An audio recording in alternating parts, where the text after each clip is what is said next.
Hello everyone, welcome to our channel. Good morning everyone. इसी के साथ साथ आप अलग अलग प्लेटफॉर्म से भी हमारे साथ कनेक्ट कर सकते हो ताकि हर अपडेट हर इंफॉर्मेशन आपको समय पे मिलती रहे और उसी के साथ आपको सारी चीजें टाइम टू टाइम प्रोवाइड होती रहे और कोई भी चीज आपकी तरफ से मिस ना हो और आप सारी चीजों को बराबर स्टडी करते रहे। इसी के साथ साथ हम कमर्शियल लॉ की भी सीरीज स्टार्ट कर चुके हैं, तो वो भी आपको बहुत जल्दी सभी क्लासेस लाइव में मिलने लगेंगी और आपको कोई भी तकलीफ नहीं जाएगी। ये हमारी पहली क्लास है। मैं स्टार्ट करूं उसके पहले मुझे तीन चीजों के कंफर्मेशन दे दीजिए। पहला, ऑडियो क्लियर है। दूसरा, स्क्रीन विजिबल है। और तीसरा, आपका नेटवर्क ओके है। तो फिर हम लोग स्टार्ट कर लेते हैं।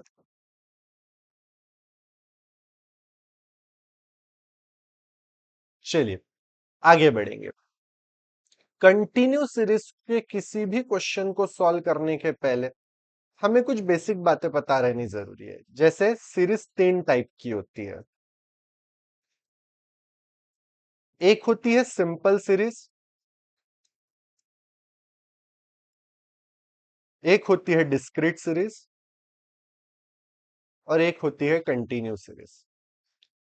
ये सीरीज का डिफरेंस यदि हमें नहीं समझता है और अगर हमें सारे फॉर्मूले भी याद है, सारे कंसेप्ट भी याद है, लेकिन हमें सीरीज का डिफरेंस नहीं समझ रहा है, तो ऐसे केस के अंदर हमें बहुत तकलीफ हो जाएंगी इस क्वेश्चन को सॉल्व करने के लिए।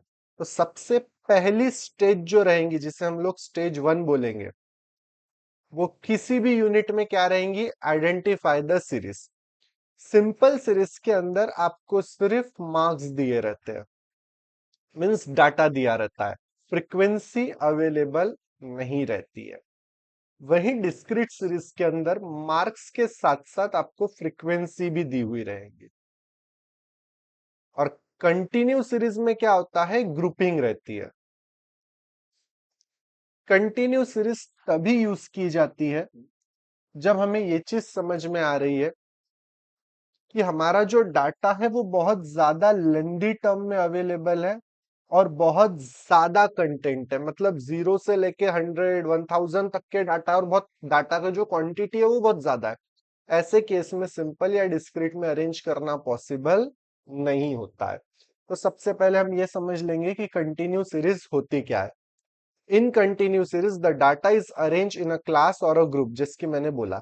यहाँ पे ग्रुप बना दिए जाते हैं, 5 से 10, 10 से 15, 15 से 20। ठीक है। अब आपको एक क्राइटेरिया और पता रहना चाहिए। वो क्राइटेरिया क्या है फिर जो आपको पता रहना चाहिए? वो ये है कि इसका जो क्लास इंटरवल होता है, क्लास इंटरवल का मतलब ये जो ग्रुप की गैप होती है वो हर ग्रुप में कांस्टेंट रहनी चाहिए। जैसे कि 5 से 10, 10 से 15, 15 से 20, तो तीनों में जो गैप है वो कितने की है? 5 पॉइंट की है। तो ये गैप कभी भी कंटिन्यू सीरीज में कांस्टेंट रहनी चाहिए। अगर आपको कभी तो भी ऐसा क्वेश्चन मिले 5 से 10, फिर उसके बाद में 5 से 12, फिर 12 से 15, 15 से 18, 18 से 20, तो आप जरा ध्यान से देखिए इसके बीच का गैप कांस्टेंट है क्या? यहाँ पे 5 की गैप है, यहाँ पे 5 से ज्यादा की गैप है। ऐसे केस में इस चीज को डायरेक्ट सॉल्व नहीं किया जा सकता है। आपको पहले तो इसको कन्वर्ट करना पड़ेगा ताकि इसकी गैप कांस्टेंट हो सके। हम ये भी सीखेंगे कि इसका कन्वर्शन कैसे किया जा सकता है। तो अभी आपको उसकी टेंशन लेने की जरूरत नहीं है। फिलहाल ये याद रखिए कि कंटिन्यू सीरीज दो टाइप की होती है। एक होती है एक्सक्लूसिव सीरीज और एक होती है इंक्लूसिव सीरीज। इन दोनों सीरीज के बीच का डिफरेंस भी आपको समझना बहुत जरूरी है, क्योंकि जब तक कि आपको इस सीरीज के बीच का डिफरेंस नहीं समझेगा तब तक कि आपको ये नहीं समझने वाला है कि इसको सॉल्व कैसे करते हैं। एक्सक्लूसिव सीरीज देखिए, एक्सक्लूसिव सीरीज में क्या है? 10 से 20, 20 से 30, 30 से 40, तो 40 से 50, ऐसे ये कंटिन्यू रहेगा। बट इसे एक्सक्लूसिव सीरीज क्यों बोला जा रहा है? क्योंकि पहले सीरीज की जो अपर वैल्यू है और दूसरे सीरीज की जो लोअर वैल्यू है वो हमेशा मैच करती है। फिर दूसरे की जो अपर वैल्यू है वो तीसरे की लोअर के साथ मैच कर रही है, और तीसरे की अपर वैल्यू चौथे की लोअर के साथ मैच कर रही है। दिखिए आप लोगों को, ऐसे केस में हमें ये चीज समझ में आ जाती है साफ साफ कि ये एक्सक्लूसिव सीरीज है, जहां पे अपर सीरीज लोअर सीरीज के साथ क्या करती जाएंगी, मैच करती जाएंगी। एक्सक्लूसिव सीरीज को ही सॉल्व किया जा सकता है, इंक्लूसिव सीरीज सॉल्व नहीं होती। फिर अगर इंक्लूसिव सीरीज का क्वेश्चन आ गया तो पहले इंक्लूसिव को आपको एक्सक्लूसिव में कन्वर्ट करना पड़ेगा, और उसके कन्वर्शन के साथ ही हम आगे का क्वेश्चन सॉल्व कर सकेंगे। जिसके इंक्लूसिव कैसे पहचानेंगे, देखो ये 20-20 सेम है अपर लोअर, ये 30-30 सेम है, ये 40-40 सेम है, बराबर है। लेकिन यहां देखो 19 और 20, इसकी अपर वैल्यू दूसरी सीरीज की लोअर वैल्यू के साथ मैच नहीं करती। ये 20 से 19 है, तो दूसरा 20 से 29 है, ये मैच किया क्या, ₹1 का डिफरेंस है 1 पॉइंट का। फिर ये 29 से 30 है, यहाँ पे भी 1 का डिफरेंस है। फिर ये 39 और ये 40 है, ऐसा डिफरेंस आपको देखने मिलेगा। आ गया ध्यान में? तो एक्सक्लूसिव सीरीज ही सॉल्व की जा सकती है, इंक्लूसिव सीरीज के क्वेश्चन को पहले कन्वर्ट करना पड़ेगा, और इंक्लूसिव को जब एक्सक्लूसिव में कन्वर्ट करोगे, जब वो एक्सक्लूसिव सीरीज बन जाएंगी, उसके बाद ही उसे सॉल्व किया जा सकता है। अगर यहां तक कि आपको चीजें क्लियर हो गई हो तो मुझे एक बार बता दीजिए, ताकि हम हमारा क्वेश्चन सॉल्व कर सकें।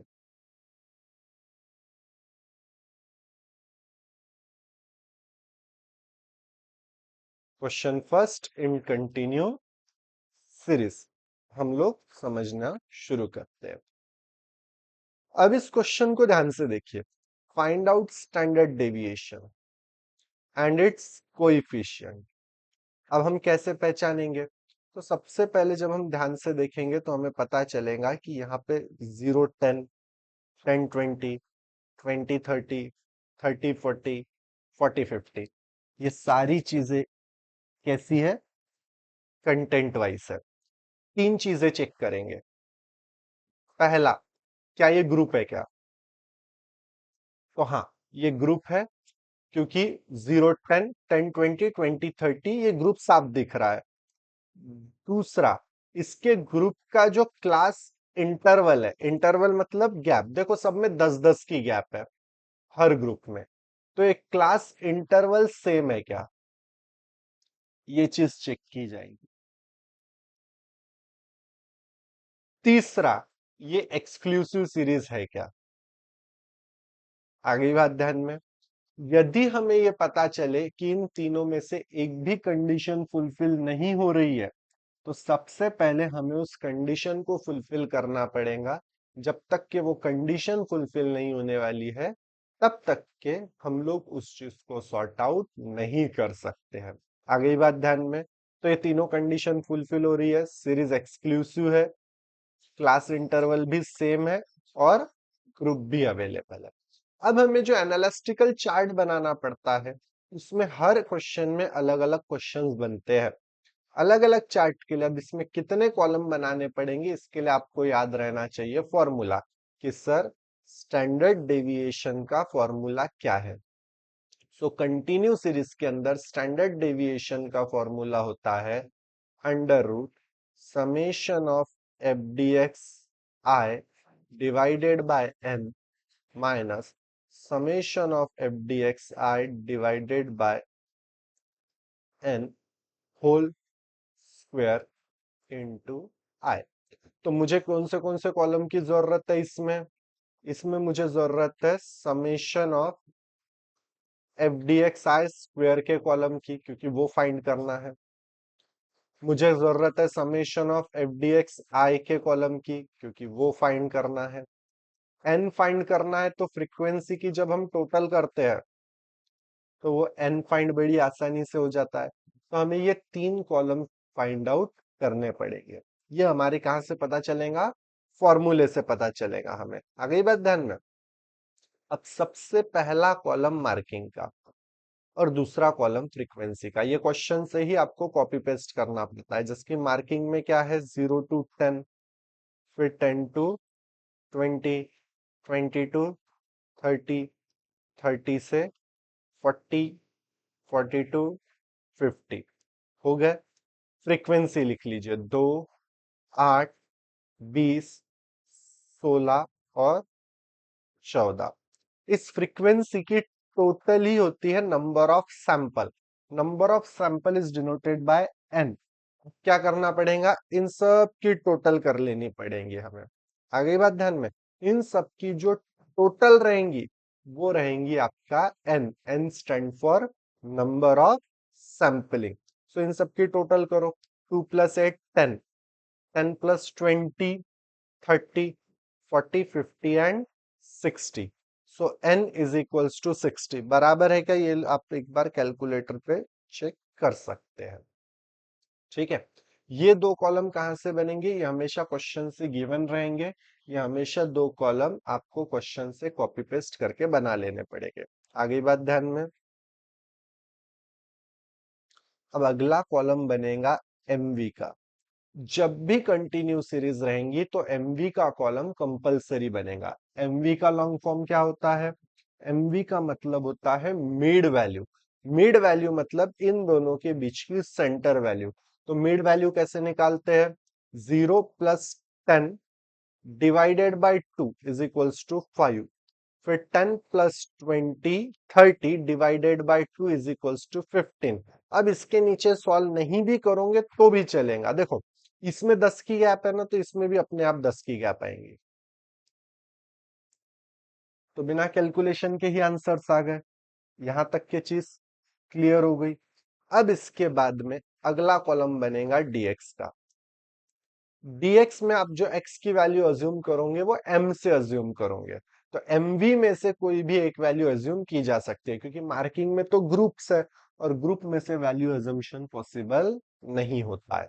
तो एमवी में से हम सबसे छोटी वैल्यू लेंगे। मैं हमेशा एडवाइस दूंगा कि सबसे छोटी वैल्यू ही ली जानी चाहिए, क्योंकि जब हम सबसे छोटी वैल्यू लेते हैं ना, तो उसका फायदा ये होता है कि हमारा सारा आंसर पॉजिटिव में चलता है। तो 5 - 5 0, फिर 15 - 5 इज इक्वल्स टू 10।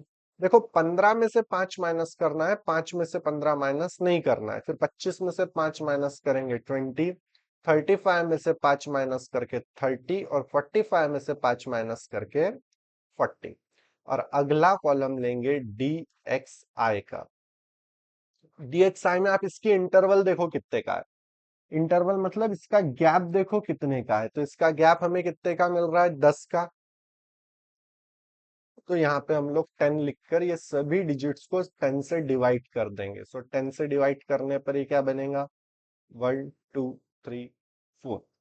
आगे बात यहाँ तक के ध्यान में आप लोगों को। अब इसके बाद में अगला कॉलम बना लेंगे हम लोग एफ डी एक्स आई।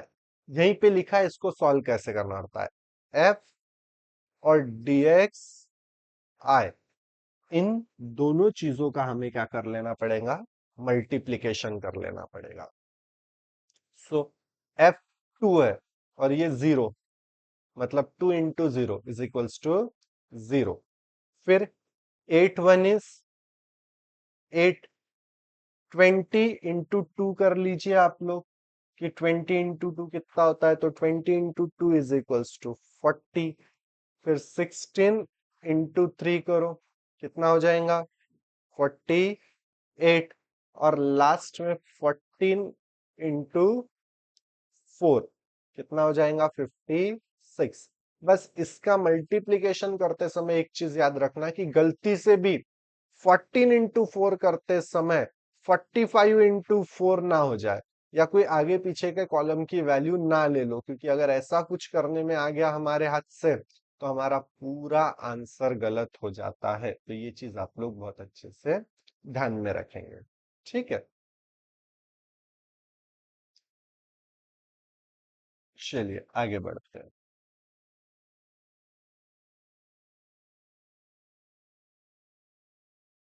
अब अगला कॉलम जो हमें बनाना है वो है F D x I square का। अब जब हम F D x i square का कॉलम बनाते हैं तो F D x i square का कॉलम कैसे बनाया जाएगा? D x I into F D x I mean 0 into 0 0, 1 into 8 is equals to 8, 2 into 40 is equals to 80. Now 3 into 48 is equals to 144, and 4 into 56 is equals to 224.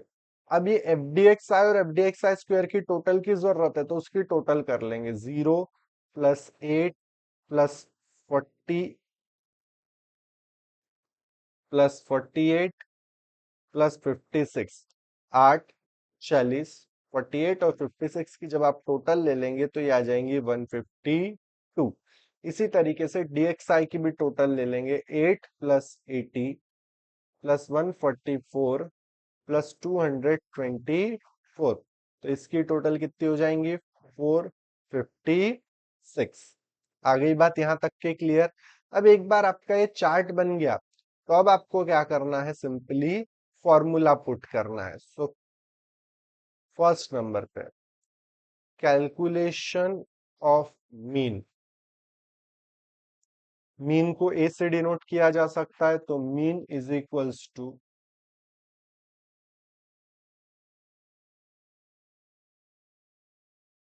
X plus summation of F D x I divided by N into आई।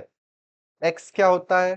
ये जो value आपने dx के column में assume किया ना bracket में, वो आपका x होता है, means 5, plus f D x i की टोटल कितनी है हमारे पास? 152, तो वो ले लीजिए 152 डिवाइडेड बाय एन।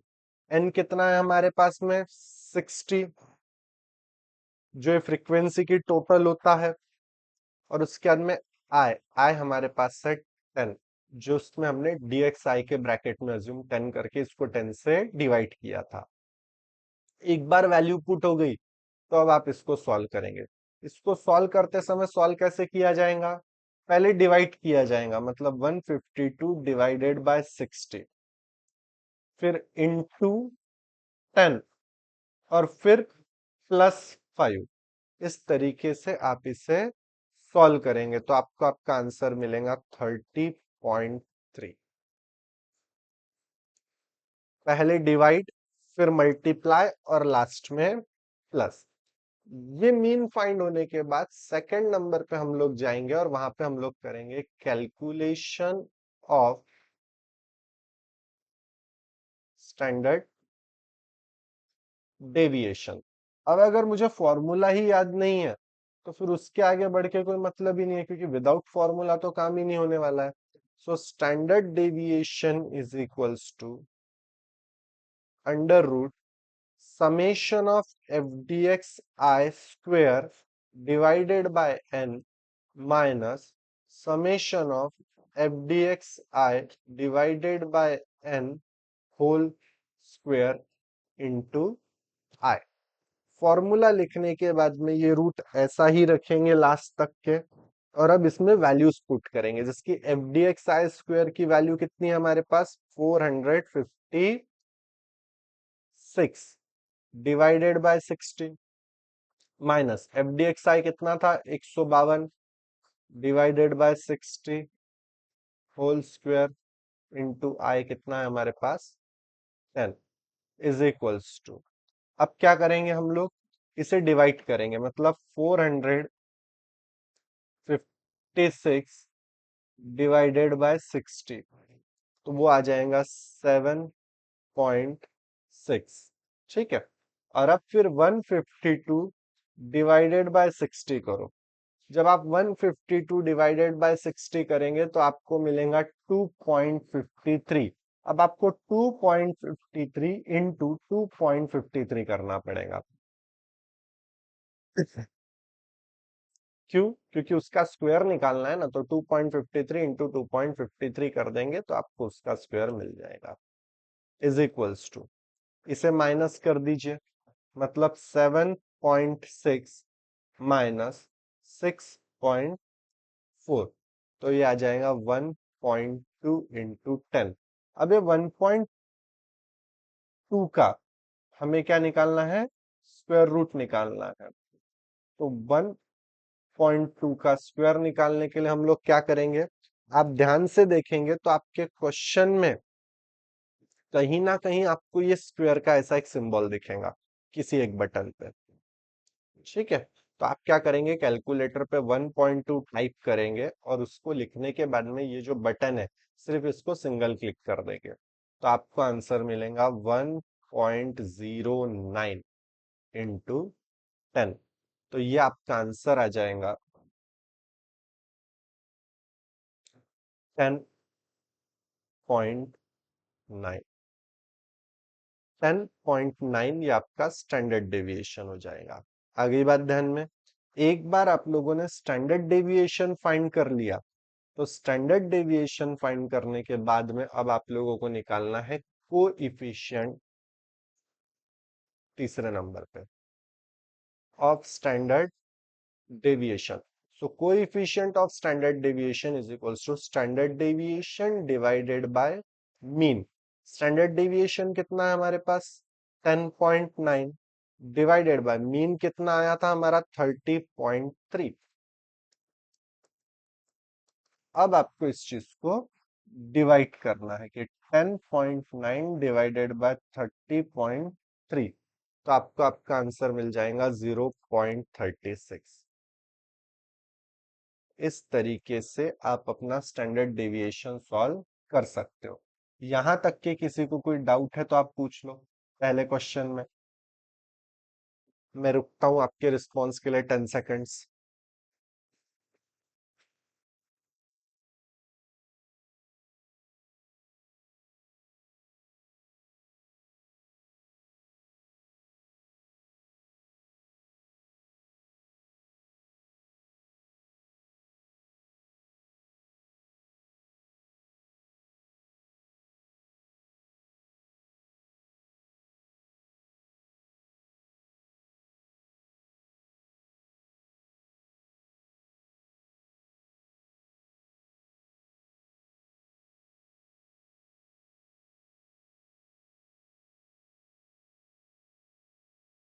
गुड, चलिए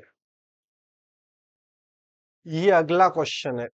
तो क्या ये क्वेश्चन मैं आपके लिए होमवर्क लिख दूं, या आप ट्राई करके देखेंगे। इसके आंसर्स यहाँ पे दिए हैं ताकि आप चेक कर सके कि आपका आंसर बराबर है कि नहीं है करके। तो ये नेक्स्ट क्वेश्चन है, अगर आप बोलते होंगे तो यही सॉल्व कर लेंगे, और अगर आप बोलते होंगे तो हम आपको इस क्वेश्चन को होमवर्क भी दे देंगे। क्या करोगे, खुद ट्राई करके देखोगे। अब अगला क्वेश्चन हमारे पास है क्वेश्चन नंबर 12। ये अभी करेंगे या फिर नेक्स्ट लिंक शेयर करूं, ज्यादा हो जाएगा हमारे लिए एक ही पहली ही क्लास में इतना सारा। तो एक काम करते हैं ना हम लोग, 10th नंबर का जो क्वेश्चन हमने अभी पढ़ा है ये वाला, आप पहले इसे सॉल्व कर लीजिए, और इसे सॉल्व करने के बाद में आप लोग स्टैंडर्ड डेविएशन के क्वेश्चंस को सॉल्व करके देखिए।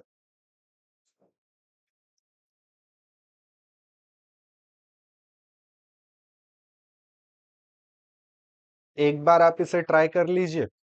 इसको ट्राई करने के बाद में आपको शाम के वक्त हम लाइव क्लास ले लेंगे आज ही, और आज शाम की लाइव क्लास में हम ये सेकंड सीरीज पढ़ लेंगे। साथ ही साथ अपने बाकी फ्रेंड्स को भी इन्फॉर्म कर दो कि लाइव क्लास में जितना पढ़ लोगे उतना अच्छा रहेगा, ताकि डाउट क्लियरिंग भी बड़ा आसान हो जाएगा। इसी के साथ साथ आप लोग मुझे एक चीज और बता दीजिए, कमर्शियल लॉ की सीरीज स्टार्ट करनी है तो वो लाइव स्टार्ट करेंगे या रिकॉर्डेड में स्टार्ट करेंगे। कमर्शियल लॉ के आगे के टॉपिक्स आप लोग लाइव क्लास में पढ़ेंगे। हम बना लेते हैं ना, अभी बना दूं। चलिए फॉर्मूला का चार्ट बना लेते हैं हम लोग। सबसे पहला यूनिट हमारे पास है मीन, मीडियन। And mode.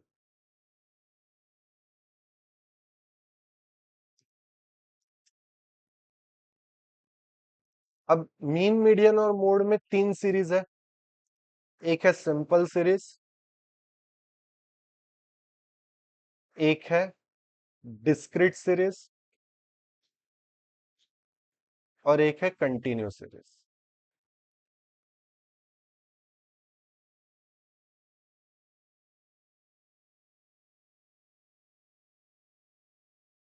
ये चीज साथ साथ लिखते चलो, हाँ, एक पेज ले लो, नहीं तो फिर बाद में रिकॉर्डेड में वापस एक बार देख लेना, मैं आपको प्रोवाइड कर दूंगा, आप वहां से भी ये चीज कर सकोगे, तो रिकॉर्डेड से भी आप लोग बाद में नोट्स बना सकोगे। अब आपको मीन फाइंड करना है। मीन मतलब ए, तो सिंपल सीरीज का मीन कैसे निकलता है? A is equals to x plus summation of dx divided by n। यही मीन अगर आपको डिस्क्रीट सीरीज में निकालना है तो कैसे निकलेगा? a is equals to x plus summation of F D X divided by n। और यही मीन यदि हम लोगों को कंटिन्यू सीरीज के अंदर निकालना है तो कैसे निकालेंगे? a is equals to x plus summation of F D x I divided by n into i. ठीक है, फिर इसके बाद में मीडियन m से डिनोट किया जाता है। अगर मीडियन फाइंड करना है तो फॉर्मूला आता है m is equals to the size of n plus one divided by two item. Same discrete series का भी फॉर्मूला सेम है जैसा कंटिन्यू सीरीज का है, n plus one divided by two item. लेकिन कंटिन्यू सीरीज में जब मीडियन निकाला जाता है तो उसके बाद में आप लोगों को n प्लस वन न करते हुए सिर्फ n डिवाइडेड बाय टू करना।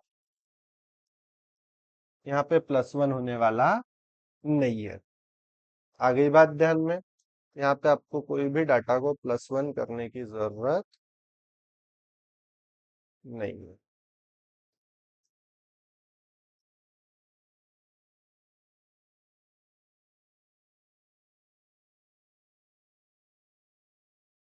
बस एक चीज याद रखेंगे, जब मीडियन फाइंड करेंगे तो मीडियन फाइंड करते समय हमें n प्लस वन करने के बाद और एक फॉर्मूला लगाना पड़ता है, वो है L1 plus L2 minus L1 divided by F1 n by two minus C। ये एक एक्स्ट्रा फॉर्मूला आपको अलग से अप्लाई करना पड़ता है in the case of continue series. यहां तक की चीज क्लियर हो गई? अब ये जब तक आप अप्लाई करके नहीं सीखो देखोगे ना, जब तक कि आपको ये नहीं समझने वाला है कि इसको कैसे अप्लाई किया जा सकता है करके। अब इसके बाद में नेक्स्ट आ जाता है मोड। जब आप लोग मोड के ऊपर जाते हो तो यहाँ पे जो सबसे हाईएस्ट वैल्यू होती है, जो सबसे बड़ी मार्किंग रहेंगी, वो आपका मोड माना जाएगा। और यदि डिजिट बार बार रिपीट हो रहे हैं तो मोस्ट रिपीटिंग। जो सबसे ज्यादा बार रिपीट हो रहा है वो आपका क्या माना जाता है? मोड माना जाता है। डिस्क्रीट सीरीज और कंटिन्यू सीरीज में आपको एनालिटिकल टेबल का चार्ट बनाना पड़ता है पूरा का पूरा। उस चार्ट में आप सबसे ज्यादा टिक जहां करते हो वो आपका फॉर्म डिस्क्रीट सीरीज में मोड रहता है, और कंटिन्यू सीरीज के अंदर वो चार्ट में टिक्स मार्क्स लगाने के बाद में भी, टैली करने के बाद में भी आपको तीन अलग अलग फॉर्मूलों में से एक फॉर्मूला चूज करना पड़ता है कि वो किस तरीके से अप्लाई होता है करके। आ गई बात ध्यान में? इसके आगे के फॉर्मूले मैं आपको अगली क्लास के अंदर समझा के दे दूंगा। ठीक है।